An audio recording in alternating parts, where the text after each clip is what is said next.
Life is a series of unscripted experiences that forge us into unique individuals.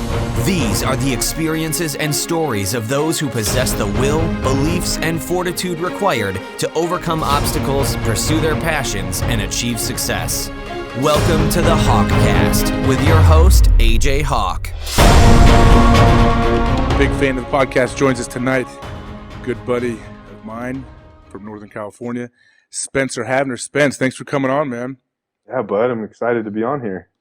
Well, Spence, so thing is, I think a couple months ago, basically, this thing's been out for, I've probably had a year and a half, 2 years of recording. I think you found out about this about 2 months ago, and you always text me about different guests I had on and things I've said. And so you've recently become a fan of this, so I appreciate you listening, but now you're here, man. It's like going to see the behind the curtain of the Wizard of Oz. That's right. I can see your face, see the green screen. It's great. Yeah, for people listening or watching the video element, yeah, Spence is coming to us from a place out in California somewhere, Grass Valley's finest. He's God's country. Yeah, recently voted, I think, the #1 athlete ever to come out of Grass Valley, California. Oh, that's self-proclaimed, ruggedly handsome NFL player, all-natural athlete. No workouts needed. Ever. But that's something we were talking about earlier. We were texting back and forth a while ago about your whole path and your journey in the league, playing the NFL, coming from UCLA. I definitely wanted to get your view on how you the path I think you took was kind of, it's not the easiest path, and it's something that people don't really know. People only see, especially right now with like free agency happening, they see people signing deals for $90 million, and it seems like everybody's getting those. In reality, that's a very tiny handful of people get those kind of contracts. So I think I'm interested. I think people would like to hear your kind of journey. So if you want to, you don't have to give your whole background, but just from like college, you were a 2-time All-American? Yeah, I think they kind of, I think I was like second team and then maybe first team. Yeah, you were definitely first team, at least your senior year, I know. Yeah. So, 2-time All-American, which obviously not many people can do. That's a crazy deal. And then from there at UCLA, we'll get into some of your college stuff, but then you go undrafted into the NFL. Like, how does that work? I still don't understand how you go from being a 2-time All-American to undrafted. That makes two of us, bud. What do you still can't figure that one out? Where did you think you were going to possibly get drafted when you were coming out? Yeah, so, to go back a little bit, my junior year, so I started since I was a redshirt freshman, and, played well all 4 years or whatever. But my junior year, I had a lot of tackles, it was pretty good defense, and I was kind of thinking about leaving. And I got like some pre-draft information. I think it was like mid rounds, probably from 3 to 5, I would say. And decided to stay and get my education. I really wanted to do that. I knew it'd be hard to go back like once if I didn't complete that. So went back and I thought, hey man, if I just keep my nose to the grindstone and keep producing, keep playing well, there's no way it could get worse for the draft sense, And I felt like I was a little young. Like I was always sort of like slim. I didn't have the bulk of some of the other big name linebackers that year. And so went back for my senior year, played pretty well. Our defense was horrible. Like we lost all of our D linemen. We had a coaching change. Our recruiting went to crap, and we were like the worst defense in the world. And so I think that really, really hurt me. I had some injuries. I ran ragged, like still was playing punt team and kickoff team and defense, every play on every snap on defense. So, and another thing is when your offense is that bad and your defense is porous, you're going to end up, I had several games with like over 90 to 100 snaps. Jeez. Yeah. Including all special teams, obviously, and everything. But, so anyway, but I still kept, I played well, man. A million tackles, like whatever, interceptions. Yeah, you were one of the top, one of the top like 5 or 6 guys in college football that year at linebacker. Yeah. And then, so I was thinking, minimum, in my mind, I was hoping at least 3rd round. Obviously, you always want to go higher, but I didn't think that was going to happen. But there's no way I was contemplating falling out of the draft. And then, I don't know, man. I mean, draft day came, and I was up at my dad's house, and I was watching the first day. At that time, I had the first 3 rounds, and by like the third round, I was like, "This is just something's not feeling right." And I like went outside and just like started washing my truck or something, and like just to get your mind off it, And ultimately, went home that night to my mom's, and then the next day, watched the next day. I'm like, all right, this is all right. I'm gonna get picked like 8 a.m. like first thing, right? Because I'm by far like the best player in here. And I mean, that might be a little conceited to say, but I honestly felt like that. And nope, that day went by, no draft pick, and it was devastating. Did you? So your agent? Who was your agent at the time? Dave Dunn, Athletes First. Yeah, he's a big time agent. Yeah, I mean that's A-Rod's agent. Yeah, Aaron. Aaron, and I knew Dave and all his guys, the people who work with him from UCLA. They have a lot of UCLA connections there, and they're down there in Newport Beach. They're close, but it didn't really help, man. And Dave is a great guy. He does a lot of the big time quarterbacks and athletes, but I think that's good for him and it's good for them. I don't think it was good for me because I needed a little work. I needed a little help, a little pub maybe, or not just pub, but like I was on a shitty defense. Like, coming from a school that I don't even know what we went that year, like 500 or something a little better maybe. But, he's not going to put his neck out there for a guy like me when he has bigger fish to fry and bigger people to take care of. And I don't blame him. I understand the situation. It's something that I wish I knew. I knew the business better at that point, but how could I? Yeah. So fresh 22 years old coming out, you don't really know, and he's a big. Yeah, I always wonder like how much agents can do for people. Yeah. I think it definitely depends on the guy. It depends on. It's weird, man. Like a lot of agents will sell you that they can do so much and they can get you drafted higher, and in reality, that's not really true. Most of them can't really. They're not going to go there and sweet talk a GM into taking a guy that was going to go in the 6th, taking him to 3rd. Like it's not going to happen. Absolutely, exactly. And think about it. I mean, is the agent going to put his neck out there and say, "Oh yeah, Spencer's the guy who's got to be in the 3rd round," when the GM thinks Spencer's in the 7th round or whatever? Mm-hmm. Well, for the agent to do that, that's asking a lot of him when he has a lot of other bigger time players he's representing. But B, the GM's not going to listen to that guy. He's an agent. I mean, he's an agent. He doesn't know players as well as they may say that they do. I don't think, not nearly as much as a GM would. Yeah, they negotiate contracts. That's the number one thing an agent does. Yeah, and they get you like shoes and stuff. Like they don't know what they're talking about. They don't even do that. They have their minions do that. Yeah, exactly. They have the interns take care of that stuff, the peripheral stuff. They just want to get you to sign a lucrative multi-year deal so they can get their 3%. Exactly. Now it's crazy now though with agents because everything is slotted now, so guys don't need agents coming out. I was listening to your podcast. I don't know. Oh, you're talking to not Russ Ball. Andrew Brandt. Yeah, Andrew Brandt. That was really interesting because he's a smart dude, man. Yeah. Yeah, and like you were saying, like it's all slotted. So man, these kids should come out. Don't even get an agent. You're going to get slotted money anyway. Yeah, have a lawyer when it's time for your contract. You pay a lawyer hourly to negotiate your contract. Exactly. Guys do that. I know agents don't like hearing that, but it's true. Like you don't need them. They can. There's things agents can do, and my agent's been awesome. I love him, Mike McCartney with Priority Sports. They've been amazing. I mean, I'm in my 10th year and still with them. So they've done everything that I've ever wanted. I think I'm a pretty low on the list of guys that have like needs or demands. I don't need much of anything, from them. But I don't know. It's a different landscape. It's a different world now for those guys coming out because everything, you're right, is slotted. I don't even know how it works. They have a 4-year deal with after the 3rd year, team has an option, and the money is all pretty much the same no matter what goes on. Like from 5th pick, 6th pick is going to get a little bit less than the 5th, whatever, and so on. But were you talking to him to David throughout like the whole draft, especially that second day?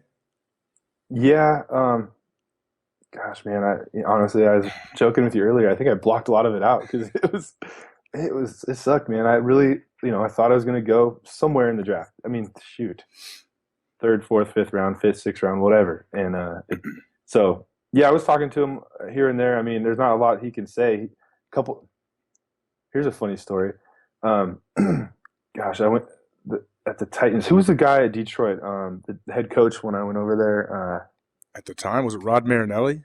No, it was after. I think it was after him. Oh, you mean Schwartz? Schwartz, yeah. When you played for the Lions, you mean? Yeah. So Schwartz was at the Titans at the time, like D coordinator or LD coach. I think he was coordinator, yeah. And I walked up and met him in Detroit when I finally got there. He goes, "Oh man, we were going to pick you in the fourth round, but we got a Tolek instead or something." I'm like, "You got to be kidding me! You probably shouldn't even have told me that. I didn't." Slept better. It's another 10 years of anger for you. Yeah. 10 years of anger and like minus whatever, $700,000 or I don't know, whatever. Yeah. Like, it's just like, oh, thanks, man. But I don't know. It's just funny to see how close, you can go from fourth round to out of the draft in a second. And you have a decision to make at that point. And literally, man, I've never really had any depression. And that was like 2 days. It was like 2 days, 2 or 3 days after. I was like, I didn't want to get out of bed. I felt like I don't know what happened. I don't know what I did. I don't know what they did. No one had answers. My agent didn't have an answer. And I just remember laying in bed, and my dad called, and he's like, "Hey, you got to make a decision now. It's like strap up the boots and keep on going, or basically." I don't even think he gave me a choice, really. That was pretty much it. But it made sense to me. I was like, yeah, you're right. That I got to prove that I belong there. And that's what I did. And so at that point, you get on the phone with the agent, and they start saying, "Oh, you're high priority free agent stuff, but you're just a free agent." And I had a couple teams, a few teams were interested, and Redskins happened to be one. And I have no idea why they picked this, but my agent said, "Yeah, Redskins that's a good fit, and we think you should go there." So I went there, and it's like Joe Gibbs was the head coach at the time, and it's like a heavy veteran team. Like it's Greg Williams, the now infamous Greg Williams, was the D coordinator, and they had a lot of high dollar guys, a lot of older guys who were on contracts, free agent contracts, where they pay decent money for older guys. Wow. Yeah, that's like that was like throwback NFL that you walked into, like old school, the stuff you see in the shows from like the 80s. Yeah, dude, it was Joe Gibbs had no clue what was going on. Just hanging out, nicest guy ever. And he had the devil at defensive coordinator. And why do you I don't know Greg Williams though. I haven't played for him or anything. What was it like there? What was like the culture? Oh, the culture, man, was you were scared to death every single day. I mean, I got pulled into rooms separately by him or the linebacker coach, and was screamed at and told I'll never make it. And why'd I even come here if I'm not going to give effort? And I've never been one to not play hard. I mean, and it was just he would, and it wasn't. I don't think it was just me. It was everybody. It's just his culture, and he would give out. If you knock this guy out of the game, I'll get $100 or $1,000 or whatever. And it was just all sorts of crazy stuff. I mean, one time he walked into a huddle in a walkthrough, pointed at we were in a 2-line huddle, kind of like this, and he pointed through the first line into the second line, into the guy's face mask, and was like, "You're an effing cunt." And good thing you said effing there, by the way. and then just followed it up with cunt. yeah. Good thing we don't have to beep you now. My bad. No, continue. So, and that he does that. Was that happening all the time? This is in training camp, dude. To not freshmen, but first year guys who have no clue. And then on top of that, his defense, as the linebacker coach said, is like putting 25 pounds of shit in a 5-pound bag. Like he has a million different blitzes. They're all pointless. I mean, because he wants to be known as the guru, or like someone that's very smart, and he's good at it. But I mean, to install all that in training camp with guys who aren't even going to be there, and then to yell at and scream at them and bend over, and it was crazy, man. It was just what. Now you said he's now infamous. Why? Can you explain to people why the now infamous? You say? I say he's infamous because when he was down in New Orleans, I mean, he was basically caught for doing what I just explained, like What they putting, call that? They put a name to everything. What do they call that? He got suspended, right? yeah, for a year or two. Do they call everything? Everything's a gate Bounty, now. yeah, Bounty gate. That was Bounty gate.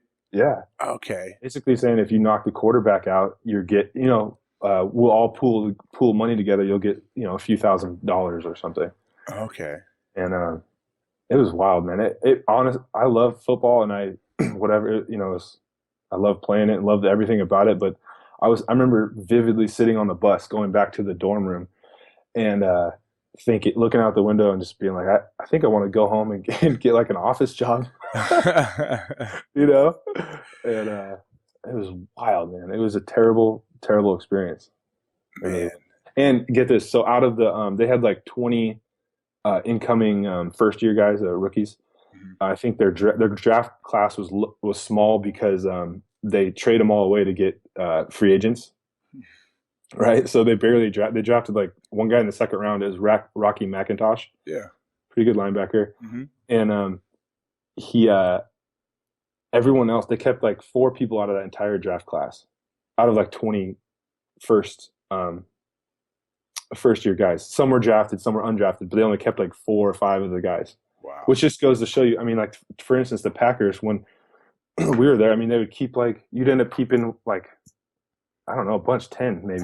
Hopefully, yeah. You end up keeping like your 8 or 9 draft picks, or 7, 8, 9 draft picks, and then maybe 3 or 4 undrafted guys that came in. Exactly, and the Packers always have a lot of draft picks because they never trade and do all this crazy. They don't spend them. You know what I mean? They don't spend the. Yeah, they build from the draft. Like that's their motto. Ted Thompson and everything. It seems to work. A lot of the teams that have like longevity, it seems like that's a good formula. It's awesome. I mean, it's so cool, and I think it builds really a stronger team. For sure, builds guys like they're close. Like I've seen that, and I mean that's kind of how Cincinnati is too. They build from the draft and they like develop guys. And I noticed that from the day I got there. I'm like, man, these dudes are like really close. They get along really well. Like they hang out.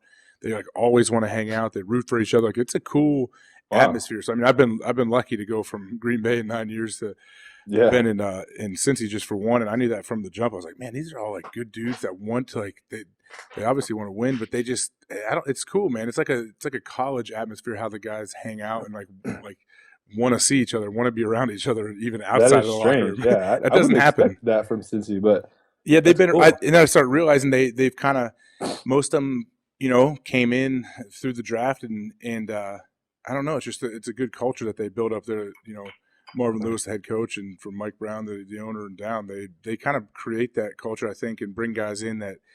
I don't know. It's like a big camaraderie deal. It's cool. I don't know, which is pretty rare in the NFL. I know. Yeah, I haven't seen that very much. I mean, Packers were awesome, man. I mean, we had a great time there. Just hanging out with our families, and that was a good experience. But so that Washington deal. So how long were you in Washington? Just for training camp. So then you got cut, like what, at the end of camp, second cuts, whatever it is? Yeah, second camp. Last cuts, there's 2 cuts, obviously. The second cut, it was funny, man. I was in, like, Panera, like, eating a sandwich, like, thinking, man, I think I made this team. I played really well, made some special teams tackles, which is what they want you to do as an undrafted, grunt. And they had it was like a Sunday. They had the intern call my cell phone. I picked up. He goes, hey, can you come on in and bring your playbook? I was like, whoa, really? Okay.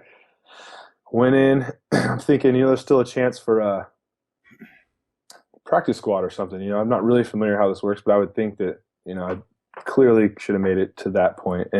But no, just got sent home, man. Coaches weren't there. Coaches were like gone for the day. Only person I saw was that intern who I'd never seen or met before. And it's a difference between the Packers and someone like the Redskins where they don't care. And I don't know if that's the they have a whole new regime there. now. Yeah, I'm sure. Who knows what it's like now? But man, so you turn your playbook into that intern, and then what? They book you a flight?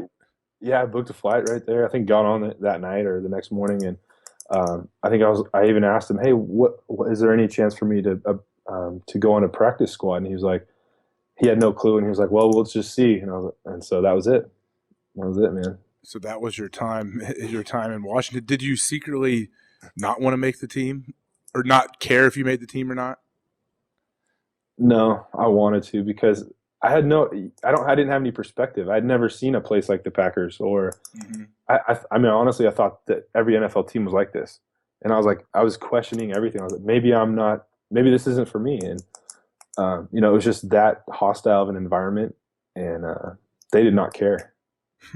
So Jeez, it was tough. Yeah, it's got to be, man. We were lucky, man, being in Green Bay together. So then, what after that happened? How long before Green Bay calls you? I went home that day, and started working with my dad, just as something to do. And I kept, I was still training, and kept watching the rosters, and still, wanted to play. And I think it was maybe 6 weeks later or something. Packers called. This is crazy too. Packers called midday, like 10 a.m.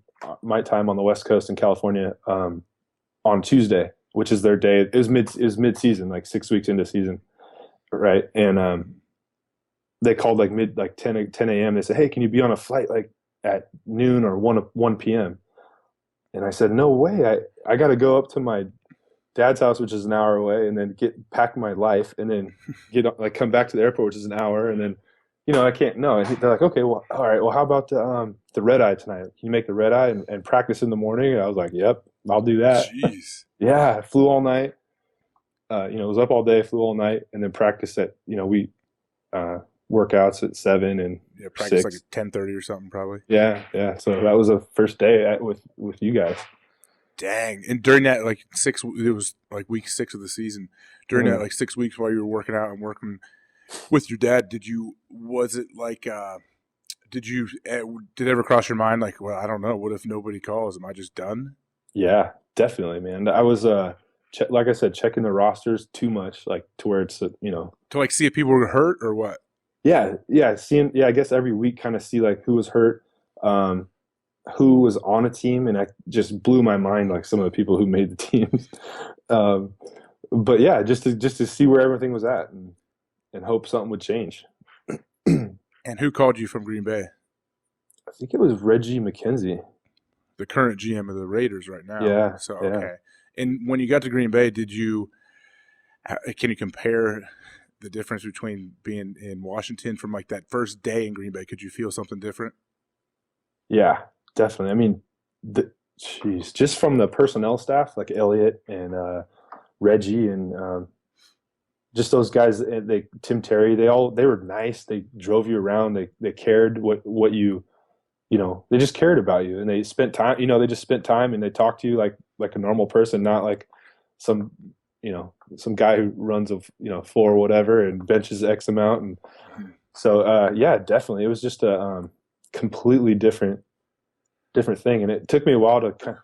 Oh man, I remember when I first got there, I was going crazy in practice, like balls to the wall, because that's what I remember from the Redskins. Like they would put you in a team room on the big projector and put a red dot on you and this play, like this is like if it's like a bomb happens and some guy catches it and he's 80 yards, he's in the end zone. If you're not full tilt as from a linebacker position, running 80 yards behind this guy, like they will put a red dot on you and make you feel like you did something wrong. Like it was insane. Was it like that with everybody, or was there certain, like every once in a while I know places there'll be vets where they don't ever really call out for stuff like that? Yeah. Some guys got a pass. It was most people. Yeah. There were some guys got a pass for sure. I mean, but I'm thinking of one guy. Gosh, I can't remember his name. He's a tall number 53 linebacker. He was good for the Redskins. I think you've talked about him too, Marcus something. I'm blanking for some reason. I don't know. Yeah, 10 years ago. Yeah. Yeah, I know.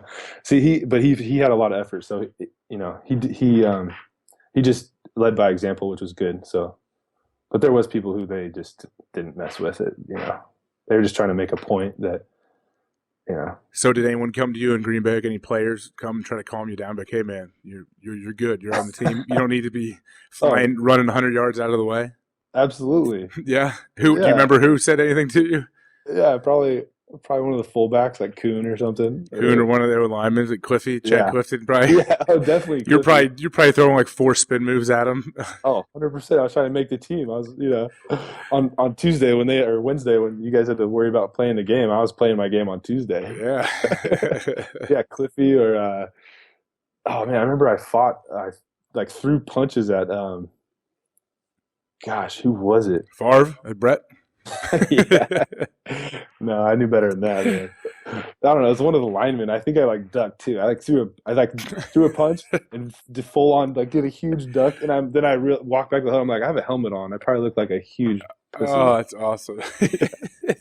Yeah, so when you come in as a practice squad player for like things that we take for granted that people know, they don't understand, or if you're not there, like you don't know that. So if you're coming in as a practice squad linebacker, you're going against the number one offense during the whole practice every week, right? Yep.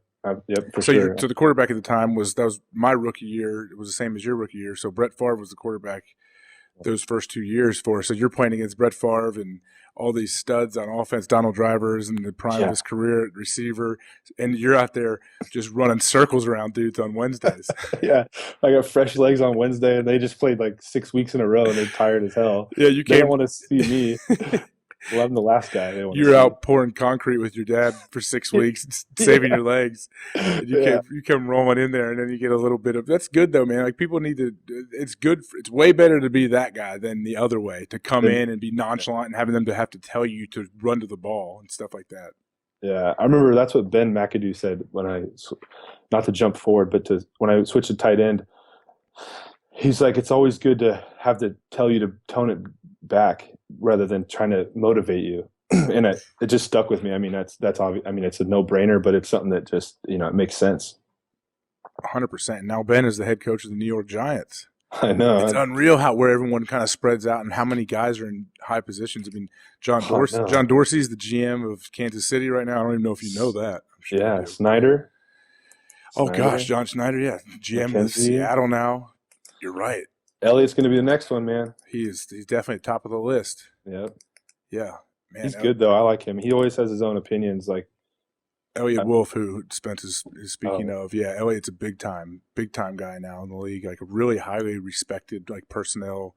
Really? I don't know what his title is exactly. I mean, he's right under the GM as of now, and definitely a lead candidate for GM jobs every year. Wow. He was your guy, man. He was like, he brought you in, took care of you.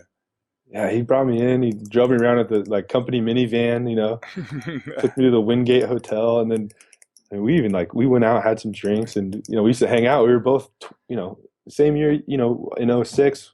Yeah, he's young. Your first year, my first year, McCarthy's first year. Yep.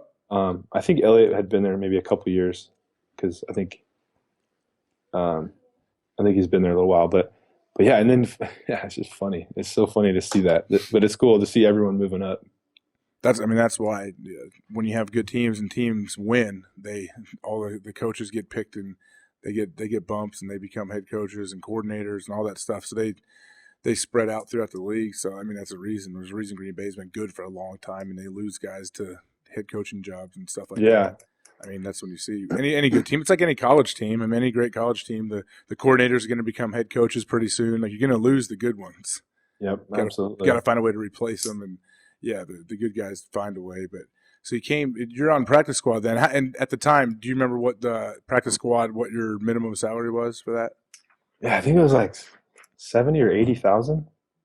Okay, I think that. Do you know what it is now? Oh gosh, things have. Yeah, I don't know. Changed a little bit. So you're practice squad. So that's not. I know people hear like minimum. Well, minimum is 400 or something. And I think minimum for a rookie now on the active roster is, I think it might be 400 almost. Yeah, maybe more. 425 even. Like, it's a lot of money. Yeah, when I started, it was 290. 290 or 275 for the active guys. Yeah, maybe 275. I think our rookie. Yeah, maybe 275. And now it's up to 415 or 420, something higher. Oh yeah, way more. Big difference, man. I had to wait. I had to play like 3 years just to get to that 4 something. So how long were you on practice squad? I honestly had to write these notes because I forgot. But 2006, I came in halfway through the year. Was on practice squad. 2007, they drafted Bishop, Yep. Desmond Bishop. And then I ended up on practice squad that year. I think I broke a bone in my back at the end. I think I was playing behind Brady Papinga. And then the next year they picked up Chiller, which is funny because we played college together. Yeah. And they cut me 2008, and I went home for a while. At the end of camp, you got cut? Yeah. Okay. And you get cut when you go to practice squad. You get cut before you go on a practice squad too. Yeah. So each year I was cut so I've been cut 3 times at that point in 2008. And so I went home for a little bit in 2008. Something happened. They brought me back. They called me back and continued to play on practice squad. And I was getting sick of practice squad. That's almost unheard of to be on practice squad 3 years. There's a limit, right? Isn't it 3 years is the limit? Yeah. And I think somehow I think it's a number of games or something, but it equates to something like 3 years. And because I had been cut a few times, so my number of games hadn't added up totally. So anyway, I had a little bit more eligibility. But after that year, 2008, that was going to be it on practice squad. And I mean, at that point, it needs to be it. You don't want to be your whole career on practice squad. I mean, that means nothing. So. And can you explain what exactly practice squad is? What you do? Yeah. So practice squad there's 8 guys on each NFL team. And they practice with the team. They fill in spots. Like I would play a lot of tight end during practice, actually, for those 3 years. And I'd also play linebacker for our number 1 offense to play against. So I would fill in as if we were playing the Vikings that week, I would be playing the Vikings defense. Mm-hmm. And so that's what practice squad is. It's cool that you're off. You practice hard 3 days and then you're pretty much off. You go to the home games. You don't go to the away games. It's good, but you're so close to where you want to be, which is on the active roster, that it makes it hard to be there for 2.5 years or 3 years. And you go to the home games, but you never dress, or are you on the sidelines? No, well, no. Depends on the team, I think, too. Yeah, at the Packers, they had a box upstairs for us that we'd all go and hang out in and watch the game. But then at the end of 2008. The Chicago Bears called and they wanted to. Another thing on practice squad is you're able to be moved up to the active roster on any team in the league. So if anyone knows about you and wants you, they can bring you to their team. So the Bears were going to do that, and they were going to bring me to the active roster on their team. And so we leveraged that with the Packers, with my agent and stuff. And basically they made a decision to pull me up before the Bears could do that. So that's what made me finally get an opportunity on the active roster. And how many games were left? 4. So you were active the final 4 of that year? Yep. How'd that go? It went awesome. I killed it on special teams. Had several tackles. Became a special teams captain by that point. Not just for one of the games. I think I was more like a freaking mascot because everyone knew me so well. I've been there for so long, but I've been on practice squad for so long. It was a joke. A mascot. I was like a mascot, geez. So. No, everyone was pumped for you. That's the thing. When you're there and everyone sees how hard you're working, and like you said, 3 years on practice squad. Did you have coaches and guys come up to you and let you know how excited they were for you? I did, and that was so cool. Finally get a little bit of vindication or just a little bit of I don't know. It was neat though. A lot of coaches came up and privately just said, "Man, we're happy for you. We've wanted that for a while," and that was pretty cool. How did they let you know that you were going to be activated? I think my agent was talking to them upstairs, and gosh, I don't even remember. I think my agent probably told me, or I went and I had to go sign a contract. I think so. I went upstairs and saw, I think, Russ Ball at the time. Just signed a minimum contract for the year. And so, did you? Who'd you call right after you signed? Did you call Big Rhett, your dad? Yeah, I called my dad for sure. How pumped was he? Oh yeah, he's excited. He doesn't show it very much, but I know he's all jacked up inside. Oh yeah, for sure. Yeah. And so did they fly out to that first game you were active? Those old school guys, man. They can't show their excitement. No, they can't. Yeah, not allowed to hug you. Too tough. Yeah, too tough. Never cried a day in his life. Yeah. So I'm sure. I think they did fly out and come see a game. So then, which is just crazy, you transition into tight end. Did that come this next season? Yeah. So I finished off 2008 really well. 2009 went through the off-season program and all that stuff with you guys. As a linebacker, right? As a linebacker, yep. Mm-hmm. And then 2009 in training camp, we're about halfway through training camp, or maybe a couple weeks through training camp, and we had you, Nick Barnett, Brandon Schiller, Bishop, Papinga, I think, and the other Ohio State guy, I forgot his name. Cool. He was on the Super Bowl team. Oh, Wilhelm? Wilhelm, was it? He might have been there. No, too. Wilhelm didn't come until the Super Bowl during the season. Oh, okay. So anyway, we had a bunch of really good linebackers. You only keep 5 or 6, 7 maybe, right? So Coach McCarthy pulled me over after a practice, and I think I was second team at the time, kind of just on the bubble of making the team. And he's like, hey, it was like a Friday, and we were all flying out that day to go home, which is pretty typical when you have a few days off in the spring. And he goes, hey, he's like, we just have so many good linebackers here. He's like, Ben thinks you can play tight end, and if you're gonna make the team, we think you need to be a tight end. And this is the funny part was he was like, well, and I'm sitting there like, yep, okay, yep, I can do that, yep, no big deal. But he didn't know that, and so he goes, well, why don't you take the weekend and think about it? And I was like, are you kidding me, bro? Were you just stone facing him? You just weren't giving him anything? Stone facing him, just yep, sir, yep. Won't you take the weekend? You say, yeah, let me sleep on this, Coach. Yeah, I was like, Coach, I don't need to think about it. I'll do it. And, but still, I went through the process and thought about it, I guess. So you came back. That was probably what, in May? Yeah. During off-season workouts? Yeah, I'm trying to think, yeah. So then did you start going to tight end meetings as soon as you got back in town on Monday? Yeah, and their thing was they wanted me to know defense and also know offense, which was nice to say, but it was impossible. I never went back to a defensive meeting after that. Well, they were for a little while. I remember you were going back and forth where every once in a while, every 3 or 4 days, we'd be like, "Oh, Spence is back," and you'd be in our linebacker meetings. Yeah, and you'd just be sitting. You didn't really even have a seat. You would sit next to me in the aisle, on the walkway. Yeah. And I'm like, "What are you doing, man?" You're like, "I don't know. They told me to pop in here today." Honestly, those meetings were horrible compared to offensive meetings. Offensive meetings were joking around, people were throwing zingers around. Coach Philbin was awesome. He's yelling at Corey Hall, and defensive meeting. What was wrong with the defensive meeting, Spence? Come on. Defensive meeting was just straight. Who are you going to kill today? How tough are you? You're right. Yeah, that's a big thing that now that we talk about it, I remember.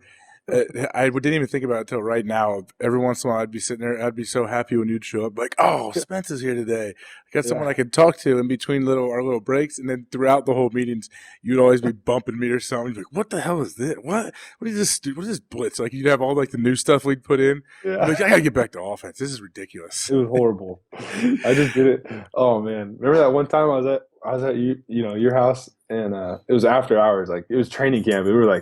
It was late, 9 or 10 o'clock. Kevin Green was calling me. Oh, you're right. He was like, and Kev, for whoever, if you guys don't know Kevin Green, kind of personally, he's very, very, very intense and yes. Way intense. And so I was like, man, this guy won't stop blowing up my phone. I think I was not answering for a while, and I was like, oh man, I gotta call this guy back. He's gonna think I'm ducking him. So that was part of the training training both sides. Yeah, Kevin recently got inducted into the Hall of Fame. That's awesome. Yeah. He's a good guy. Oh, he's the best. Super intense. So they're pulling you both. That's ridiculous to think about for people that don't understand the magnitude to actually play 2 positions in the league. Yeah, is nuts. And then all of a sudden, so the training camp then that was the off season. Let's say you come into training camp for that year 2009. And you're working. Were you strictly working tight end at the time? Yeah, I think so. 90% of the time, yeah. And how did that? How was that in camp? What was that kind of adjustment? Did you even play tight end in high school or at all? I did in high school, yeah. But dude, we ran the wing T. Yeah. Quarterback probably could throw. Don't get me 20 wrong. Yards. We dominated the wing T. I know you guys dominated. Was it 7-man football up there? No, we're a dynasty, 11-man football. You guys dynasty. are actually. I run into people that like are from that area, and they always mention you, or they'll tell me they're from Northern Cal. What was your high school again? Nevada Union. Yeah, of course. Oh, Spencer Havner, Nevada Union. Oh. And it's like Varsity Blues up there, man. Yeah, You're like Johnny Moxon. They love you. Yeah, it's pretty fun. It's a cool town. Yeah, but they do love talking about you. So, but you're playing. So you moved to tight end, and then you're getting in. I don't know how many tight ends we had at the time. Did you feel like you had a decent chance of making the team? Yeah, I did, and the only reason why was because I played special teams, well. So I knew that I was like an extra bonus to them. If I could just kind of fill in at tight end, they'd have an extra kind of a linebacker type in special teams, which would be good for them. Mm-hmm. And then also I felt like if they were going to make this move, they wouldn't waste their time with it, with all the training I had to go through just to learn the offense. Because their offenses, it was foreign language, to me. So I just felt like with the investment they were making, and I felt like I knew I had to show up and do all the things that I was supposed to do, make the tackles, make the plays, but I thought if I did that I would make it. And that's what ended up happening. So 2009 was your first year as a full-time tight end in the league. When did that first touchdown come? It's so funny, dude. I've been there like 4 years, and this was like my first year, Yeah, you're right. That was like your first time on. That's why people are when guys like it happens every once in a while where someone will be on the practice squad that long, always doing the right thing, working every day, working hard, like a guy that everybody loves, like you. And so when you get on the field, and then you get on the field, not only you're there, you're making plays, scoring touchdowns. People get so juiced for you, and I'm sure you saw that. Was that so? Your first touchdown? It was huge, man. Cleveland. Yeah, sorry. It caught, like, people were really into, and they still are obviously, but fantasy. And people were like coming out of the woodworks telling me about fantasy, and I had never really been into it. And because if you think about it, I was probably the last guy, like, on the fantasy list. And if you got stuck with me, and you got 5 touchdowns, that's like a hell of a value pick. 5 touchdowns versus how many total catches? Like 7. Yes. See, you only catch touchdowns. Yeah, that's it. That's what we always said. Spence just catches touchdowns, man. But what were you saying? You saying no, it was your first touchdown. Take us through that. Oh yeah, the Cleveland. I remember it, man. I can still see it. Yeah. So I practiced it all week. We practiced these certain plays you put in every week, and this was one of them. It was kind of a sneaky little play. It was like a bootleg underneath pattern, and we ran it. We were like the 50-yard line or something, and it was, pretty. I think it was a pretty close game at the time, but I caught the ball and ended up just going like 53 yards, like full tilt, like a scalded dog, just running down the sideline. I think I like kind of stiff armed a guy and like kind of just dove in the end zone, and man, it was over so fast, but I was so out of breath. And then I remember Greg Jennings came up and just like crushed my helmet, and we were just celebrating, having such a good time, and oh man, it was crazy. It was fun. So I remember watching you catch the ball, and everyone was like, "Oh yeah!" I was like, "Spence," and then you turned it. All of a sudden, you gave a little stiff arm to somebody, I think, and you turned upfield up on their sideline, the other side of the field, and we were watching. We're like, "Oh god!" And then we're like, "Oh god! Oh man, he's gonna get a first down!" Oh, and everyone just juiced on the sidelines watching you. We're like, look at Spence just turned on the Jets, running away from everybody. Boom, touchdown. The place went crazy. It was our sideline, and everyone did. And then what happened after that touchdown, though? That's what I'm telling you, that speed was pure fear, man. It was just like pure adrenaline. You just keep running like Forrest Gump right through the end zone. Yeah, scared to death, man. Just like, I can't believe I have the ball right now, and this is a real game. This is actually happening. The NFL. It happens to be the NFL, in fact. And so went back to the sideline, dead tired. And naturally, being the grunt player that I am, I'm on the kickoff team. So what's next? Kickoff. Most tiring play in football, right? So, and they had a good returner, Josh Cribbs, right? Josh Cribbs, yeah, really good. Anyway, went down a kickoff, and he got the ball. He's returning it up my side, and I stuck him, like made a good tackle on him, solid tackle, and man, that was like. Did you get to I go was famous from that point on? I was famous. Man. No one does not. I don't know. We'll have to check the record books, but you might be definitely the only guy probably to record like a 50-yard touchdown followed by the next play making the tackle on kickoff. I'm so tired. I can't lie. It doesn't happen. Anyone would be tired. I mean, especially after you score at your first touchdown, everyone's going crazy, jumping on you. You have crazy celebration is what makes you so tired. And you're just like your adrenaline. I can't imagine once like you were lining up to run down on kickoff. You had to something like, "Are you kidding me? Am I out here?" Yeah. I was probably jogging down. That's probably why they probably didn't even block me. That's probably why I got the tackle. That was beautiful. Can you imagine being in their film room the next day? Oh. You didn't hear this? No, I did. Please tell me. Because Evan Moore, right? So Evan was with us in training camp that year, earlier in the year. Mm-hmm. He got released by the Packers. The Browns picked him up, so he was on that team when we played him in 2009. Yeah. Right. So and Mangini was the head coach at the time there, and I talked to Evan later that year, and he said that Mangini was in the team room, in the team meeting, like the next, that next Monday after the game, was with a red pointer dot on the big screen saying, "That's a fucking linebacker." And he reminded it. He's like, "That's a fucking linebacker." He's like yelling at his guys, because the linebacker just went 50 yards on him. Oh, that's awesome. Yeah, it's so funny. So, you're like the secret weapon. That's the thing. Yeah, where's this guy? We didn't even see him on the depth chart.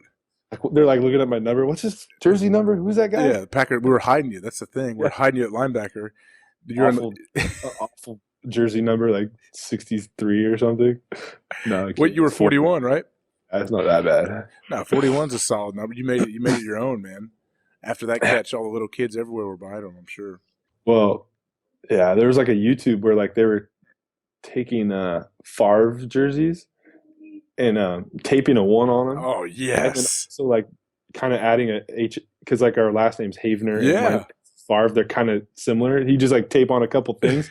So they had like an instructional video of how to do it. That's how you become a cult hero. That's right, man. Because the back-to-back touchdown tackle, and like you said, you tackled Josh Cribbs. Like he was probably the best returner in the game at that point. He was bigger than I am. I remember hitting his skull and it hurt. He's a stud. He was a quarterback in college. Wow, big dude. Wow. So then that season, was that the season you had 5 touchdowns that year? Yeah.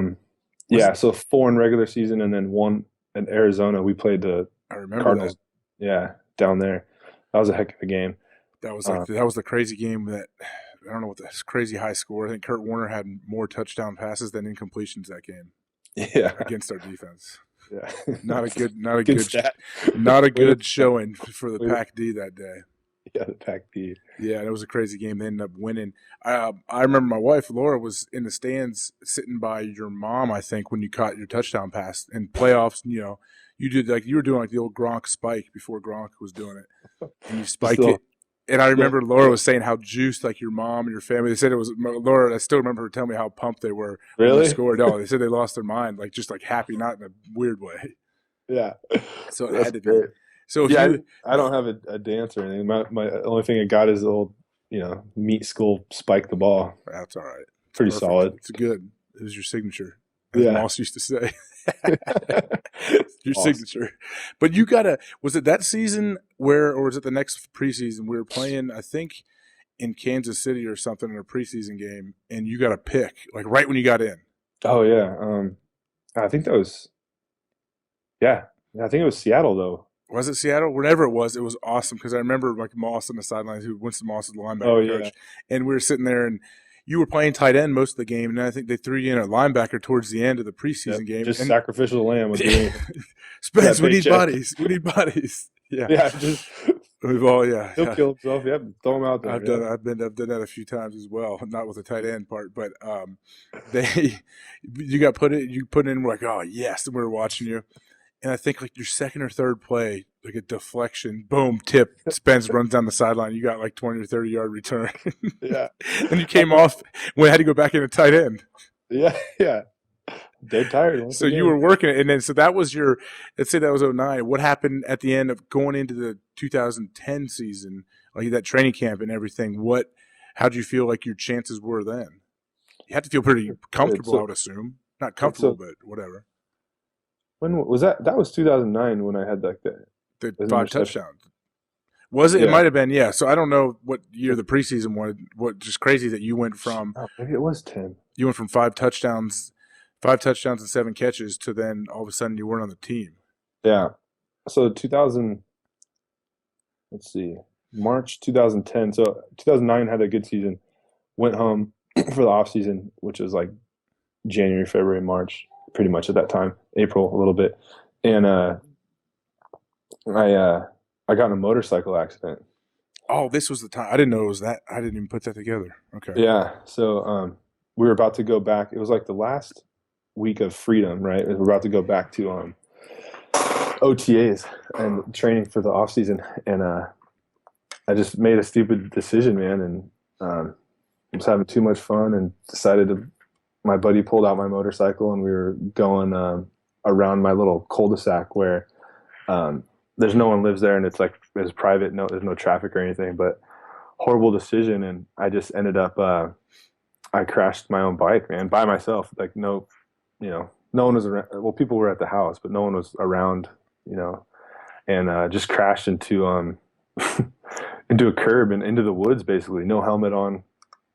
I shattered my scapula, which is your shoulder blade. Yeah. I had stitches in my head, two places of stitches in my head, tore up my hands, lots of road rash. And it was a bad deal, man. Like all the media, I lived in the woods, like middle of nowhere, and media were driving up from Sacramento. They were knocking on our door, like cameras, and yeah, it was crazy. Did you, did you have to call? Like, how does that work then? So you went to I know your wife now, Courtney, I don't know if you guys were engaged or whatever at the time, you got to the hospital, obviously, and to take care of you. Do you call the Packers the next day? Do they call you? Like, how does that work? Whoops. Can you hear me? Yeah. Yeah. I think so. Yeah. So the next day came, and I think, my agent and the Packers heard about it on the media, like all ESPN or whatever, like just the ticker down at the bottom, I think. And I think my agent just called them and kind of gave them, what happened, and this is where we're at, and where do you want to go from here? And big Mike McCarthy called me right after that, and he was like, "Man," he's like, "What are you doing?" He's like, "You trying to kill yourself?" I was like, "No, coach, like I screwed up. I made a horrible decision, and there wasn't much I could say. I mean, that's how I felt. That's what I knew was what happened." And he was just like a, kind of like a disappointed dad, kind of bummed. And he was worried. He was worried about you, which is cool. Like, yeah, he wasn't worried about your spot on the team at the time. He was worried about you. Yeah, he was, and it was cool. It was cool, but that was those were dark days. That sucked. And he just said, okay, we'll get better. Talk to the training staff and get you healthy, and we'll get you back on the field. And I said, all right, yes, sir. And so that's the path we went down. Pretty much stayed home for a while. Did you? I know you. I remember when you came back to Green Bay. How long was it until you were healthy enough to get back on the field? That's funny too, because the scapula. It doesn't do very much, but I was ready. Like, I don't know. They were very conservative, so they made me actually wait all of OTAs. I was out all OTAs, which is all the spring training, and then I had to come back in August and just start at training camp. So I missed all of the off season. And so you came back in training camp, and then did you? What happened to where you ended up getting cut at the end of that camp? So that was 2010, and I think during that time when I was injured and healing and all that stuff, the draft happened, and obviously they don't think they can count on me just because of the injuries and the whole situation. So, and I'm kind of speculating here, but they drafted Corliss, another tight end, I think from Penn State, I think. And so that when that happens, that's not a good sign. Well, yeah, you got hurt. Your rec was just I think maybe a couple weeks before the draft. Yeah. So it was probably completely. Who knows what they were thinking. I don't know if it was like a knee jerk reaction by them, or like they didn't know how. I'm sure it was up in the air whether they thought you were going to be healthy enough or whatever to come back. So yeah, whether they were going to take a tight end or not, I'm sure it didn't. If they were on the fence, it definitely made them pull the trigger a bit quicker. Yeah. Instead of the fifth round, he jumped up to the second round or something or whatever. I don't know what he was drafted in, but yeah. So so I went to training camp. I think they pretty much just wrote me off at that point. And could you feel it like in the air when you were at practice and stuff? Could you feel like they weren't talking to you or something? Yeah. Not only that, you can tell by the types of plays you get put in for at practice. Because in 2009, they would have put me in on like all vertical streaks, and I'd be one of the main like reads. In 2010, they'd put me in, and it'd be like a draw, and you'd block. That's the difference. Yeah. And I was pissed. Like it pissed me off because I wanted to prove that I was back. And I remember like getting after Ben McAdoo, like, hey, give me a damn pass play where I can show what I can do. And they play the political card, and they don't say too much, and they just it's just the way it is. They had a plan basically and set. It was already set, and there's not much you can do, I don't think, to change it. And so at the end of that camp, they ended up cutting you? Yeah. How'd that go, or what'd they say? Yeah, at the end of 2010 camp, they cut me. I mean, they do it they're always, they're top-notch organization all the way through, even when they let you go. So I went upstairs and it was like it was sad. I said goodbye to Philbin and McAdoo, sat with McAdoo for a while. Got to said goodbye to Mike and Ted. And I remember one of the cool things Mike said to me. He's like, "You always be a Packer. You're always welcome back here." And I just thought that was pretty classy and pretty cool. Because I was a practice squad guy, and I just thought it was neat because I think it was cool that we all came in 2006, and that core group of guys that I felt like I kind of grew to be a part of. It was just a special thing, and that group kind of ended up winning the Super Bowl the next year. Mm-hmm. So it was just neat that Mike said that. But anyway, it was they let you go. They say we're going in a different direction, and but you thanks for your time, and they say thank you, and then you leave. And then all of a sudden, bam, Detroit gives you a call on basically right then, didn't they? Yeah. So right then, you go on like a 24-hour waiver wire, they call it, and immediately I had I think it was like Seattle, Detroit, Tampa Bay. It was like 4 or 5 teams that basically they put their name in to bid for you, and the way it works is the worst team the previous year gets you, which sucks for the player because I want to go to Seattle with like Snyder and I just it was closer to home and it was cool outfit, but so I ended up going to Detroit, which is just around the Great Lake on the other side, and so that was like 24 hours, and Courtney, my wife, and I mean, we had a condo, we had furniture, we had TVs, cable bills, we were been there for a few years, and we had you helped out moving us and stuff, but I had to literally be at practice in 24 hours the next day in Detroit, so I had to take a plane, leave Courtney. Luckily she's awesome and took care of everything. She packed up the whole condo, and we sold furniture and like got rid of the TVs and whatever. Just I think I took one, by the way. I think I still have one. Do you really? I think we had one of the ones that you didn't really want. That was like a medium-sized deal. Yeah, man, I got you. No problem. I'll pick it up. It was probably like 300 pounds because they were so heavy. Yeah, for real. So.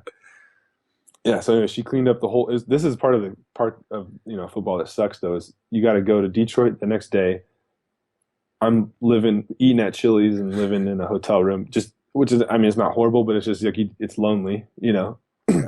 And then Courtney's back in Green Bay. She's cleaning up the house, and she packed all of our stuff into like one. We had like one car.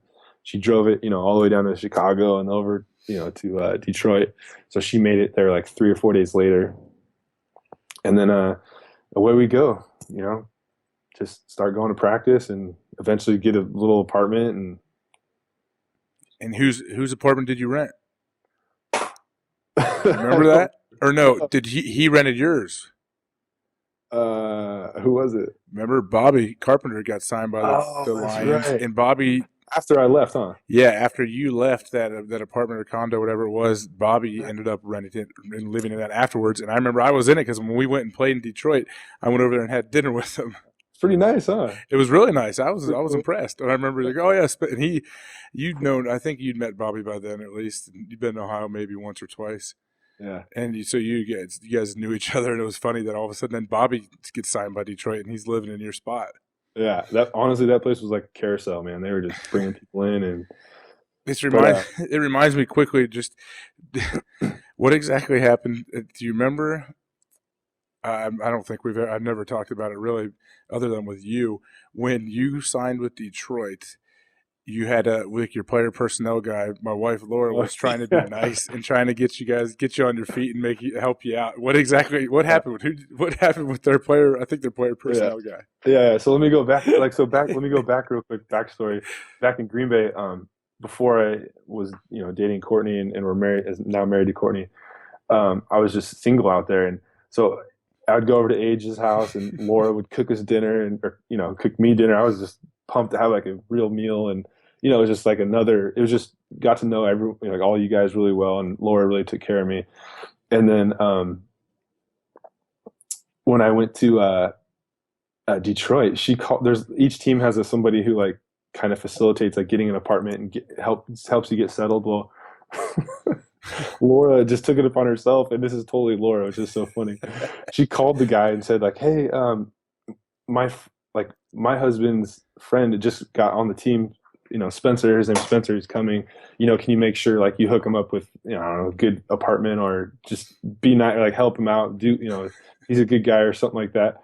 And how did it come out? Like his name is Galen, by the way. Galen thought like, what, didn't he come to you and say like, hey, this dude's wife was calling me trying to help you out or hook you up, and didn't he like not want to get in the middle of it?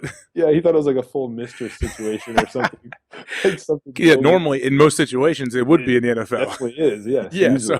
so I remember all of a sudden I think I talked to you on the phone shortly after he came and said something to you like, hey man, I don't know what's going on, but she's calling, and she's calling. Yeah, I don't want to get in the middle of you and your boy's wife or whatever. And so it's so weird. I remember you called me, and I didn't know like Laura had called to try to whatever help you out, because she was like, when you got cut from Green Bay, like we were all devastated as well, because we've been real close with you and Courtney and everything, and so Laura just wanted to try to help. Like she always wants to be like the mother hen and take care of people. Yeah, exactly. So she looks his number up somehow like through their website. Like she didn't know the guy. Yeah. And calls and said, hey, can you help him like find an apartment or make sure he gets into a place? I don't want him to have to live in a hotel all year or something. Yeah. And so I remember coming home after I talked to you. I was like, Laura, did you call some dude on the Lions and try to help Spence? And she's like, yeah, oh yeah, he said he was really nice. He said he was going to help him out. And I was like, well, that's really nice of you. I appreciate you trying to help him out. But the dude thinks that you're having an affair with Spence. And it didn't even like cross her mind. Oh, you handled that very diplomatically. That was pretty good. Yeah, like I had to like take a step back after I remember talking to you. I'm like, this is perfect. Like it's absolute like typical like my wife trying to help out and stuff. And she's so like naive to that even though we'd been in the league 4 or 5 years at the time, and so she'd seen what happens like around what guys do, and guys bring their girlfriend one night and their wife the next night at different events. Like stuff happens. And so she was so naive to it. She's like, there's no way he thought that. There's no way. I said I was your wife. I was like, do you think that means anything? Like it didn't mean much. Exactly. It actually made it worse. That makes it worse. Yeah. Like you're trying to justify something. That's why you really didn't want to get in the middle of it. I can imagine. I'd like to talk to that. I don't know. I'd like to talk to Galen sometime and see if he remembers that. Yeah. So how long were you in Detroit then? Yeah. So I think it was like a total of like 5 weeks, I think. But in that time, they were so shitty. Like I was actually doing really well. They had me at linebacker, and I played a little bit in practice at tight end, but I don't think they were committed as the Packers were to like making me a tight end. So actually I went back to linebacker, and they were pretty bad.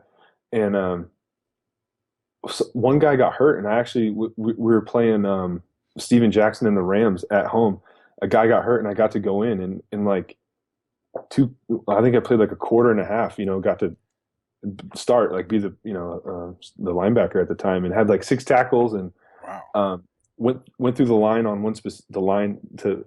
one specific play, and went to turn the corner to tackle Steven, and my hamstring exploded. So absolutely tore the hell out of my hamstring on that play.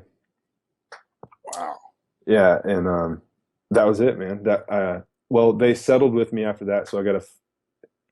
So they can't cut you if you're hurt. They can either IR you for the rest of the year, which would be your full amount of your contract they have to pay, or they can just pay you for the 5 weeks that the injury was supposedly going to be like worth, meaning like the length of the injury until you're recovered. And so they did that, and I remember laying in the locker room in Detroit. I think the guys were out practicing. I couldn't move at the time. This was the next week after I tore the hammy. I was laying in their team facility, and Elliot Wolf calls me on my cell phone from the Packers.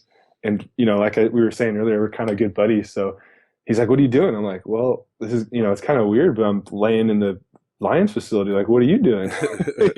Why are you calling me?" And he kept asking more questions. They don't want to tell you exactly what they want to do, but basically he was trying to feel it out and see if he could bring me back to the Packers for 2010. So I think the tight ends, someone got injured. A bunch of people got injured in 2010, and I think ton of IR guys. I think maybe Jermichael too. Maybe I think tight ends were having trouble, and so I don't know. But anyway, they wanted to bring me back, which was awesome. I was so excited, and but you got to think, like, after we just moved, to that city and then back to Green Bay, and so they brought me back like 3 weeks later, and still had a couple weeks on the injury. They just wanted to make sure they signed me. Then they'd give me 2 weeks to recover more, and then I played that next week. And what happened that next week when you came back? So that next week, Mike McCarthy and the training staff, they're saying, "Okay, well, you can play, your position tight end, but we're not going to let you play special teams because it's so strenuous on your hamstring, and we know you're not, completely healed yet." Well, in the middle of that game, all shit hits the fan, and guys aren't where they're supposed to be, and lo and behold, someone's kickoff team runs out, and someone's not on there that's supposed to be there. Well, guess who's standing there right next to the special teams coach? This guy. Hell, I'm ready to go, coach. So he goes, he throws me in there, and I go in, and I'm sprinting downfield, and hamstring absolutely explodes for the second time in 5 weeks, which, it's devastating, pretty hard to come back from. You'll never be the same, really, but I mean, you can come back, but you'll just probably never be the same. And so that was then I was on IR for the rest of the season, and you guys went on to win the Super Bowl that year. But you're a part of it. Obviously, you have a ring. Yeah, I got a ring. Yeah, yeah. We had a ton of guys on IR that year. But that's what's crazy. It was your first game back, and I remember talking to you about it. How you weren't supposed to be on special teams, and then all of a sudden you're on kickoff. Boom, yeah. Hammy gone completely. Gone. Yeah, that's what's tough, and I don't know. It's hard to go back and worry about that stuff. So I just move on. But it's tough. That kind of sucked. Like I was ready to play. I was just kind of it's tough because that was when, like, if I would have been able to play that year, then I think I could have made would have been more solidified in years to come for at least a couple more maybe. And but so it's tough to swallow. But what do you remember what week that was that you got hurt? Yeah, I think I spent like 4 or 5 weeks in Detroit, so I think it was like week 6, maybe 7. Okay, so that's about almost half, not even halfway through the season. Yeah, pretty early. And so you're on IR the rest of the year. And what's also crazy, so you signed with Detroit right after getting cut after camp. You came to Lambeau as a member of the Detroit Lions, and we played you. I did. I remember. That's right. We went against each other. I think I was on kickoff return maybe. Yeah. for that game, and I remember seeing you like at midfield and shaking your hand during the game in between the plays. So weird. I remember doing that with you and Corey. It was so funny seeing you because we'd obviously you just left, and you're like 2 or 3 weeks later you're back and you're playing against us. It was funny and weird at the same time. It was weird. And back in the visitor locker room too, that was strange. That has to be. I don't even know. Have you ever even seen it? I have been in a couple times, but yeah, it is. It's weird. It's a different world. It is. It's not nice by any means. Not like ours. I mean, the home one is awesome. Oh yeah, it's one of the best ones I've seen. It's like being in a different stadium, especially how you come down. Like you got to walk down the stairs through the tunnel. I know as the visitors and all that. It's weird, man. That had to be a weird deal. And you still like where you were living was probably were you still paying rent in Green Bay? Shoot, it's a good question. You probably had lucky. You're so cheap. I bet you got a month to month from the dude, whoever you're renting. Yeah, it was. Yeah, that condo over there. I remember. That was a good spot. I got a few things. That's the one good thing, the one positive, at least for me. Although losing great friends, I got a few good. I think I got a TV from you, and I got something else that you just couldn't. You didn't have enough room to take with you. That's your takeaway from the NFL. That's my takeaway. They got a free TV maybe and something else. I don't know. Not the friends are like any of the good memories or anything. That's naturally there. And then you got an old school like plasma TV, like plasma. Yeah. I got a box TV, one of those old boxes, and then and a guy that taught me how to drive a boat, which was you. Oh, that was your boy Tony. Yeah, Tony. Yeah, man. Whew. Yeah, that's the thing. We lived right in the Fox River back then, and so Spence so cool. is being a California kid. You're a wakeboard enthusiast, wake surf, and you're legit at all that stuff. And I was such a novice that you guys took me under your wing, and we well, you're all power, man. You got to finesse the water. You can't power your way through the water. I finally figured it out a little bit, and then all of a sudden, once you left town, I never did it again. Nope, shut it down. Just shut it down. I had to shut it down because the leader wasn't there for me. I remember stealing sandbags. That was so fun. No, to go back though, and then 2011, I came back to camp, trained all year to come back from that hamstring. Yeah. 2011, we won the Super Bowl, and then 2011 came back to camp and was playing really well. And this is it's an interesting thing. I had a little twinge in that same hamstring. Like deep into camp, I was doing well, like situated to make the team. I think a second string or something, but had a twinge, and I thought like, man, this is in the middle of practice, hard practice, the hot one, and I was like, I didn't know if I should not say anything and make it through the day somehow and either tear it that day or tell Pep and say, hey, I have a twinge.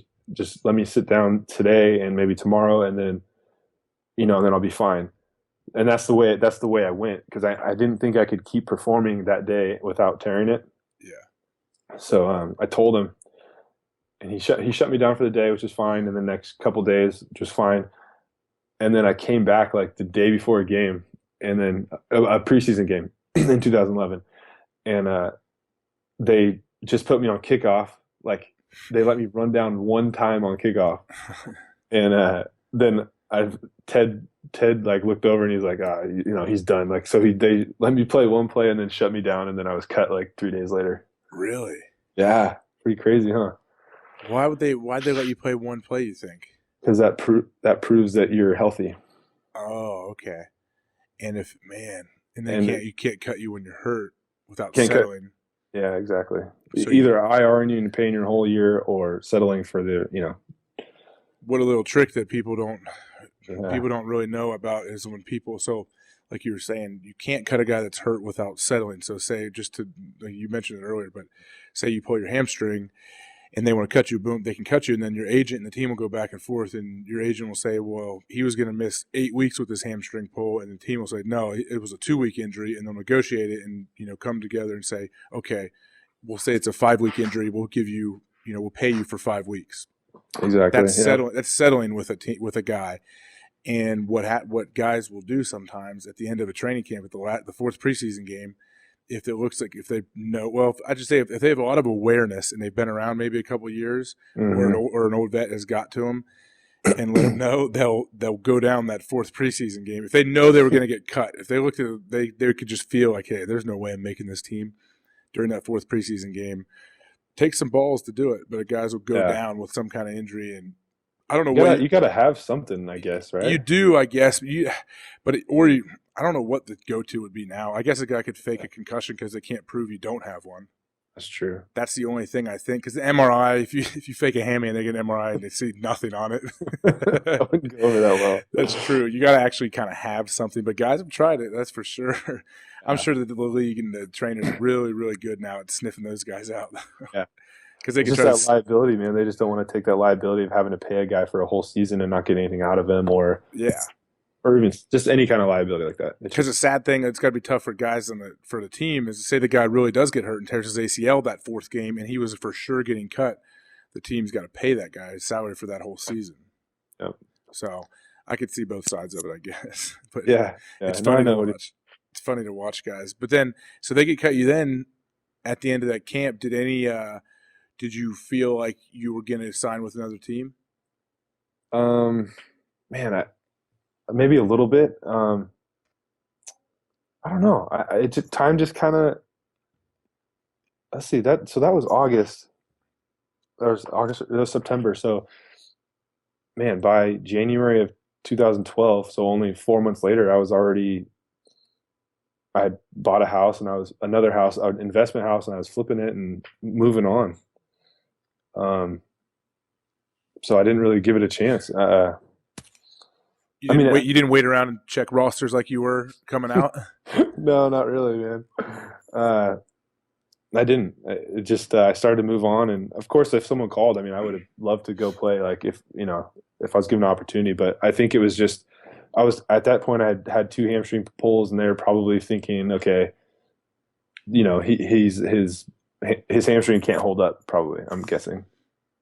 Yeah, once people, if you get like a stigma on you if you start getting, especially the older you get. Yeah, and so I was, just young, but football years, I'd already been 5-6 years. So, plus they could go sign a new fresh guy for half as much money, which is another kind of evil thing of the NFL. It's good for each year you get in, your salary goes up, but that makes you more expensive as time goes on. You better have a solid position on that team, or else they're just going to sign a new guy for half the amount of money. It just makes sense. 100%, man. So my 5-year-old gets it. My wife and I were laughing. My daughter Lennon, I was telling her, I was like, well, the first time I told her this, I was like, hey, well, they love football and they love the Bengals and the helmets. They just love it. And I was like, well, I'm not going to be able to play football forever. I'm not going to be playing like a ton longer probably. And she's like, she goes, I know, Dad. I was like, how do you know? Why do you know? She goes, because they'll just get a younger guy. Really? Yeah. And I was like, who told you that? And she's like, I don't know. I was like, here's you guys talking. I was like, the life. Yeah, she probably has heard. Yeah, people overheard. She's overheard different conversations in my house from other people. Even but yeah, I'm like, man. I was telling my wife, like, geez, the life of an NFL kid. Like she understands like the brutality of it too. Like it's crazy how they get that, and it's completely understandable how it works. It's crazy, but when it comes to like, people talk about transitioning out of the league or whatever, from afar, at least myself, from watching you and talking to you throughout, I talk to you more than anybody I've played with probably. Mm-hmm. How was that at least like the first year, and now like how was it when you realized like you weren't playing anymore? I tell you what, man, that was one of the hardest things that I've gone through, to be honest with you. Like the not getting drafted thing, that's really sucked, but that was a short-lived thing. Because I had somewhere to go, the Redskins, and some work to do, to play and prepare. But transitioning out of the league into real life, like normal life, it's great on one end because, when I finally was done playing, I was excited to like start a real life, like the normal life, and to try and excel at that as well. And but it was hard. It's hard to take those skills that you learn from being accountable in football and working hard and being on time and having integrity. It's hard to transfer to get someone to understand that you have those and to transfer them into a real job interview. So, but now I'm a account manager for a company called Cemex. It's a large cement producer. and ready mix supplier and aggregate producer, and got a great opportunity to do that, and I love it, and I'm enjoying it. I've been there a year now. I did a little bit of sales before that for a year with medical device, but it's tough to get that first opportunity. It's hard, man. I think there should be more. There's got to be like more programs or something for guys when they get out. Because I mean, some people have good skills. You just have to show that you can apply them in the real working world. Like what is hard to get the point across to these people? Like say you're in a job interview, what's the most difficult thing for them to understand, like what you can and can't do? Well, I think I was pretty good. It depends on who you're sitting in front of, first of all, because luckily the guy that hired me here played football at University of Redlands, a small school in LA, and he was a good football player, but he knew the rigors of being an athlete, like a student athlete, and then a regular professional athlete. And so he understood all that, and he wanted to give me an opportunity, which was so awesome. But it's hard to convey that to people. Like some people just don't get the certain things that you learn as an athlete. And another thing is when you're 29 or 30 and you're just out of football, you don't have the 6 years of being of sales experience that the other guys who came out of college have now. You know what I mean? Like in a sense, I got a head start because I got to play in the football, but I'm also set back in the working world. Yeah, you weren't making cold calls and going on, you weren't at 22, 23, all those years. So when I went into an interview, I couldn't say, yeah, I've been doing sales for 5 years and now I should have this job. And so I had to sell my way through that, like kind of, but just convince them that there was no way I was going to be denied to be successful at this position that I want. Was it, did you feel like you weren't being considered for jobs that you felt you were qualified and they wanted to start you at a lower position? Yeah. Yeah, I guess not really. I wasn't too far behind because honestly, I just wanted an opportunity and I knew I would go up from there. I wasn't worried about like if it was low pay or if it was a low position necessarily. I just wanted an opportunity and then I could show it. I knew I could show it like quickly, but it was just hard. Like I wanted to work for Stryker Medical Device for a while. And I kept telling them, man, I was like, just give me the opportunity. I'm going to succeed. I'm going to do well. And I'm going to work hard at it. And they didn't give it to me. And it was just, that was hard. I mean, it was a good couple years there where, I was just looking for an opportunity. And it's hard to get through. It was very hard. I could see how people could go down a wrong path when you're in that time. Like your mind, you just don't feel like you have been given an opportunity, or you're not. You just it can get hard for people. So when you say you're looking for an opportunity for a job, like how was it not having the schedule? That's something that obviously people talk about a lot that come from any pro sports, whatever sport it may be. Every second of your day is planned out for you. They tell you where to be, when to be there, and all that stuff. How was it when you didn't have that schedule? Like, did you struggle with that, or did you feel like that was something you felt great about it?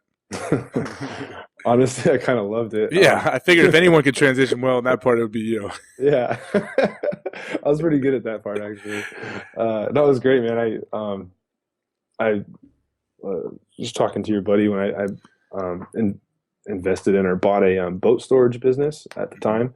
This is before I got like a regular job, and so I was loving that.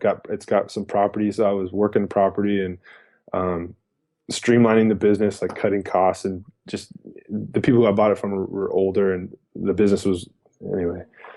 So I just had a lot of time to go up there and spend time on that business and get it running to where I don't have to be there all the time now. Okay. So I enjoyed that time off, not having the schedule. But I knew that at 29 or 30, I want to start a career and get into something and I can sink my teeth into and keep going with. Yeah, that's what you're doing now. What's the company called?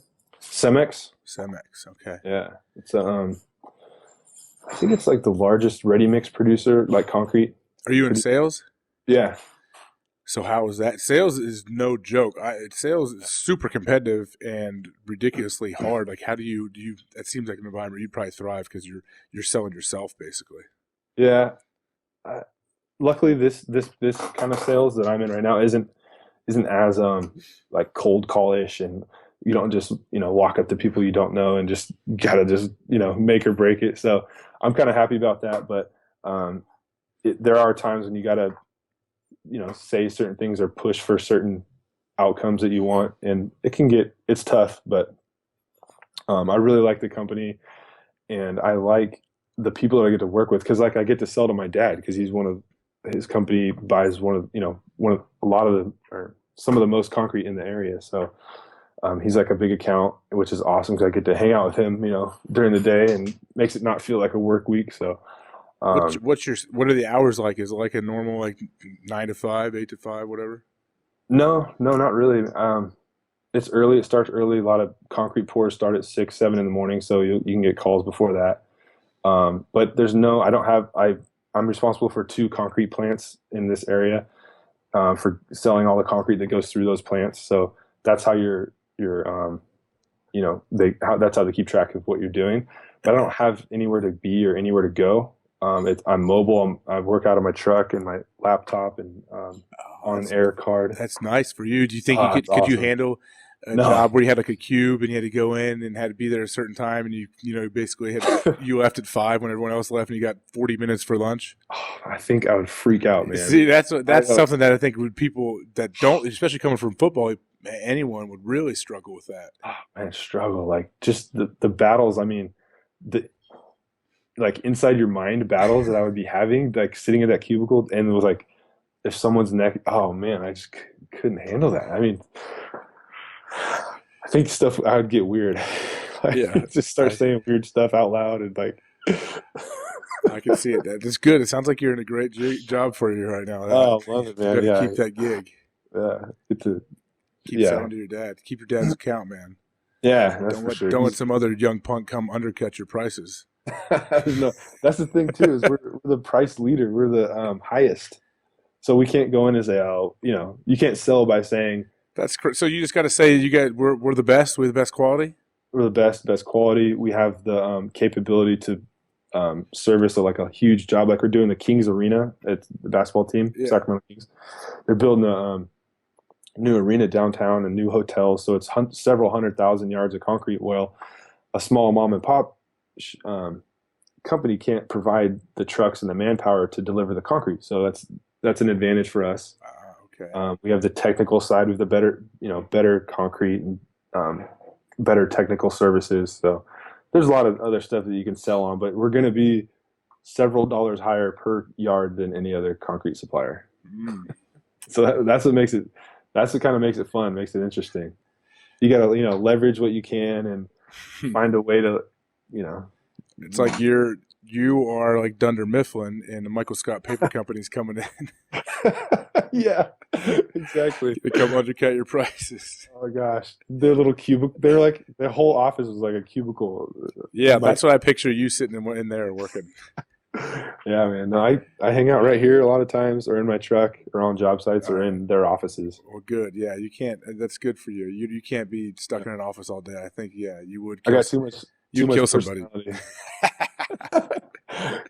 You got way too much personality. Yeah, you're right. Can't put me in a box, man. You can't be murder-suicide for sure. For me or for them, I don't know. Who knows what would happen, man. Well, as you listen to all these podcasts, I'm going to wrap it up for you, Spence, and let you roll. So we only got like 30, 40 minutes. That's right. You're a true fan of the podcast. You hear that, folks? He knows. Yeah. It takes me 30 minits to wrap it up. Yep. Everyone out there has been listening. It takes them a while to wrap it up. Well, I really am. But I was going to say, just so we can strictly talk about the podcast now, real quick. Who were some of your favorite guests that you think I've had on here that you think I should maybe get back for another episode? Oh man, so you're really into comics, apparently. I love stand up. Yeah. I mean, I knew you were, but Gosh, I listen to all these You think I should guys. veer away from those guys or bring it or steer into? Oh, I know who I liked. Gosh, obviously I couldn't see him, but he was from Ohio. I think he's a little guy. Tony Hinchcliffe. Yes. Yeah, his little voice and every time. Yeah, Tony's he's awesome, good. man. He's really funny. He does not shy away from the bong, I bet. No, he lives in California, man. I think he's got a card. Oh yeah, everyone out here smokes, right? Yeah, you all got cards. You probably have a grow operation in the back there. And no, man, I never got into that. Oh, that's good. Good for you. I'm not against it. I love standing right next to someone who's just cranking on a big old. It's just not your thing. Yeah, I just never got. Just playing sports, you can't really do it when you're young. So I think I don't know. I just never really got into it. Well, where you are though is like the weed capital of the country, isn't it? Great weed. Yeah, Grass Valley. Are you in Grass Valley now? No, we live in Roseville, a suburb of Sacramento. I've been out there. Where was your wedding exactly? What would you call that? That little town of Washington. Okay, so that was my first taste of Wow. your hometown. We went out there, Laura and I got to be in your wedding with all your buddies, and I think Laura said to you, she's like, Spence, I understand you a lot more now. She did. Yeah. She did say After that. we went and we saw, like, it's true. Like you live live in the mountains. Yeah. Like, how were you guys? Honestly, what were you thinking? Like, where the hell are we going? I don't know what to. I knew like it was probably my first real taste of like NorCal. Like, you guys are up like in the hills, in the woods, to where they're not like hillbillies. It's not that. It's like it's California, so it's different. It's I gotcha. You guys are like mountain men. Like you call yourself ruggedly handsome. That's like you. Thanks. Self-proclaimed ruggedly handsome. That's what you call yourself. So we get up there and like every house is like kind of spread out a little bit, like up the hill a little bit, back in the woods, and all you guys just hang out and we just like swam in a little river right before your wedding. All you guys are like you're real close with all your buddies, a lot of them that you grew up with. It seems like, and it's a good spot though, man. We enjoyed being out there. It's a good. I can understand it. I can understand why you go back there. I guess. Really, that's neat. That's good to hear. Yeah, it's a different world for me. Coming from Ohio. So I still, being not as many meat skulls running around. Well, you guys have them with hammerfish, just crunching beer bottles or something. you guys are just like, you guys are all handy. You guys can actually like do stuff. You can like build things, and you get creative. You're creative and you guys help each other out, which was cool. I thought like just getting all like the kegs for your wedding and stuff. All your buddies are running around, like making these rigs to hold the big kegs in, and then have all these like inventions like MacGyver to make sure they stay cold for 14 hours. Like you guys have all these like you guys are how to get things done, I should say. I didn't know you picked up on that, man. That's pretty cool. Of course I did. All your buddies, your boy You're Cliff. Super aware, right? Your boy Cliff runs your whole boat operation. He's the man. Like it's a real operation. But yeah, you go with when Spence shows up and his buddies are with him. It's like everybody has a job. Like we know you. Spence is going to be driving the boat, possibly smoking a cig towards the end of the night, trying to act like he's the absolute captain of the ship and can park this thing anywhere. And then you're going to have a couple buddies with you that are just at random times going to dive off the boat and swim underneath and untangle ropes. Going to tie you up, going to anchor the boat down wherever we are, and then. Well, now you know why when you and I got stuck in the Fox River. That's why I was in there, man. You're right. I was your Cliff. You were my Cliff that night. Yeah, we got stuck and we found ourselves in some shallow water, and Spence just jumps off without even thinking and pushed us out of the muck. Somehow, I don't know how we got to that shallow water, but my depth finder was off, man. Hey, by the way, I liked Ryan Grant. I thought he did really well. Yeah, do you like him he's one of the few players I've had. Yeah, which is cool. And also Maurice Claret, man. I was like riveted. Were you? Yeah, Maurice. You talking about a crazy story. That guy. Oh man, I was in the. I know it sounds weird when I say this, and I'm not. I was actually in the gym. Yeah. Yes, that sounds very weird for you. Okay. But I was listening to you and Maurice, and he's like, "Yeah, I was going to go kill those people." I was like, "What? Excuse me? What?" Yeah, he surprised me too. What? Yeah, how did you? He said it right to your face. Like what? I hadn't.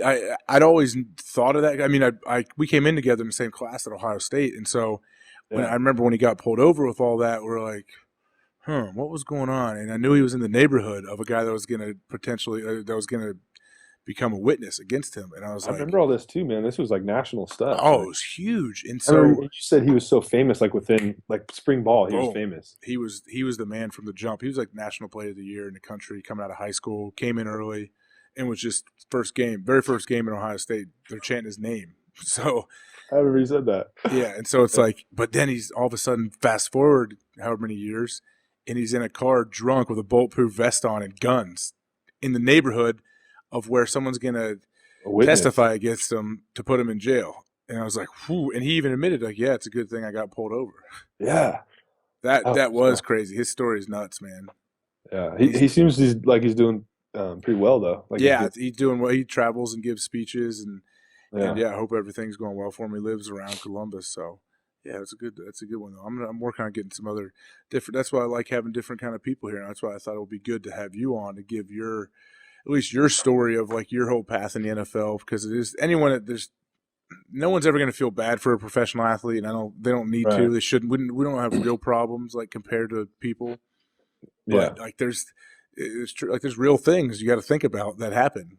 And living in a hotel on an airport for like 2 years in the practice squad, it's not that fun. Exactly. Yeah, in the practice squad where everyone just assumes you're making $2 million a year. Yeah, that's the thing. Another thing is I don't think a lot of people realize is maybe, I don't know, top 5 players on the team have big contracts. A lot. I mean, then there's a little bit of mediocre, but the majority are on minimum salary. Like, and gosh, I mean, it sounds stupid. That's a lot of money, but you have to be smart with it, and you have to, government takes half. Agent takes 3%. You're traveling back and forth from your hometown to your work town. You have maybe a house at home, maybe a house in your work town. I mean, that's a lot of cars, traveling cars back and forth. I mean, it gets expensive, and players don't know that, and people don't know that. So it can be challenging. It's the thing where people say, well, you're set for life. You're set for life if you make the team like one time. No way. Yeah, and it's like, no, man, you're not. It's what everybody, I mean, just for sanity, no matter what, if someone made $100 million, they're going to do something. They're not just going to sit there the rest of your life and play golf like people would try to say. Yeah. So, but it's true. The very high percentage of people have to, like, you need to make money when you're done. We all do. Yeah. I was in a lunch meeting the other day, and I sat down and just met this guy. And he's kind of a weirdo, but he found out I played football or whatever. He goes, "What are you doing here?" I was like, "Excuse me." I was 29, made some good money, but like 29, like, what do you want me to do? Just go, I don't know, go make campfires all day? Like, I want to have a career. Like, I would like to be I want to move up into management, and, I have goals. Like, what do you mean? Why am I here? You idiot. Yeah. It sounds like amazing for people when they think about, oh man, I can't wait. Just wake up and have nothing to do. And I just have to make my own schedule. I'm like, that's cool for about 3 days, and then guys end up killing themselves because it's true. Like, you have to have something that you're passionate about, that you care about. It's like kids. I have 3 kids now, and Laura loves to, like, she has an interior design business, and she's working more now than ever, lugging the baby along, and just because it's like she cares about it. It makes her feel. It makes gives you a sense of self-worth or whatever, to actually like have something you care about other than your kids. And that's why I think it's like even any mom. I think it makes you a better mom, makes you a better parent when you have other stuff that you work hard and you show and you care about. It makes you better when you come home to those kids and everything. For sure. And she's really good at it. Yeah, exactly. And it's a great example. I think it's always a great example for your kids to see your parents work too and do something. What was that face for? You're like, what'd I do? I don't know. I don't know. Don't worry. You better wrap this up. That's why I'm in the process of wrapping it up. Okay. They don't worry. Most people listen on iTunes. There's not many YouTube watchers. Yeah. But the good thing is, though, Spence, you have such a huge social media footprint that everybody's going to find this. No, I don't. Do you have any social media presence? I have a Facebook from college that I haven't gone on probably since college. There you go. I have a Twitter account. I think I made 2 posts back when we were on the team. Oh my God, you did. Yeah, I think you made fun of me too. So you promise will you promote this everywhere then? When I send you the link, will you just put this out on all your social media? No, I don't know where to put it. I know, I'm joking. Yeah, no. It doesn't matter. People naturally will Just flock put my to it. phone number at the bottom and just say text, don't call. Okay. I don't like people who call. They better, yeah. When they call, they should leave a message too, right? Yeah. Oh, horrible. You'll listen. You'll For all listen. people out there, stop leaving voice messages. I think I've said that before on here a couple times. Absolutely, just hang up and text the person right away. Don't leave a message. 100%. The voicemail doesn't even I work. gotta show you something though. What is it? This is gonna. It's gonna blow my mind.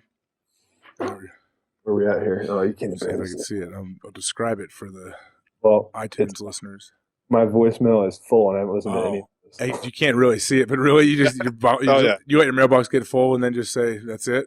That's it. That's happened to me where I let my mailbox get full, and then I'll get a text from people that have no awareness, like, "Oh, hey, just to let you know, your mailbox is full." You're like, no, really? I was like, "Oh man, I had no idea. Thank you so much." Let me clear it so you could leave a 4-minute voice message that I'm not going to listen to. You're not going to tell me what the subject of your message even is. You're just going to talk about how I need to call you quick. You'll leave you hanging.